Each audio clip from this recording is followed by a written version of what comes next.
भारत का रणनीतिक बढ़त से बौखलाया चीन। पूर्वी लद्दाख पर फैला रहा नया प्रोपेगेंडा। भारतीय सैनिक पूर्वी लद्दाख की रणनीतिक रूप से महत्वपूर्ण चोटियों पर डटी हुई, जिससे चीन की पीपल्स लिबरेशन आर्मी बौखलाहट में है। उसने अपनी तरफ से कई प्रयास किए, लेकिन भारतीय सैनिकों को 1 इंच भी हिला नहीं सकी। फिर सैन्य स्तरीय बातचीत में भी भारत पर इन चोटियों को छोड़ने का दबाव बनाया गया, लेकिन उसे यहाँ भी सफलता नहीं मिली।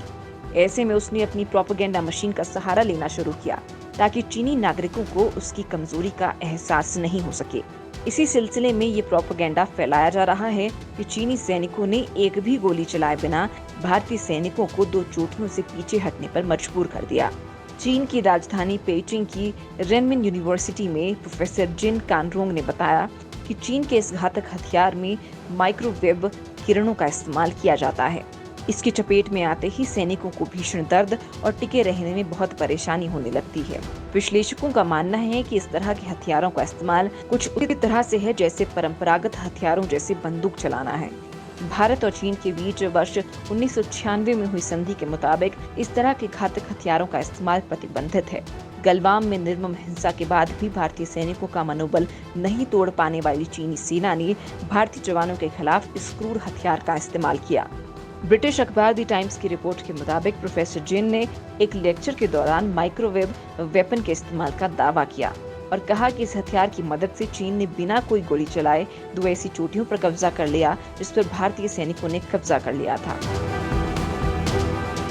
जिन ने कहा कि चीन ने इसका कोई प्रचार नहीं किया। जिन ने कहा कि चीनी सैनिकों ने पहाड़ी के नीचे से माइक्रोवेव वेपन का इस्तेमाल चोटी के ऊपर बैठे भारतीय सैनिकों पर किया।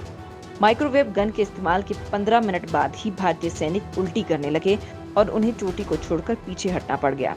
द टाइम्स ने कहा कि दुनिया में इस तरह के हथियार का अपने शत्रु सेना पर इस्तेमाल का ये पहला उदाहरण है। चीन के अलावा अमेरिका इलेक्ट्रोमैग्नेटिक रेडिएशन वेपन का इस्तेमाल कर चुका है।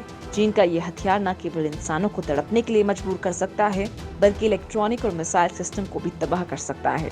इस तरह के हथियारों को डायरेक्ट एनर्जी वेपन भी कहा जाता है।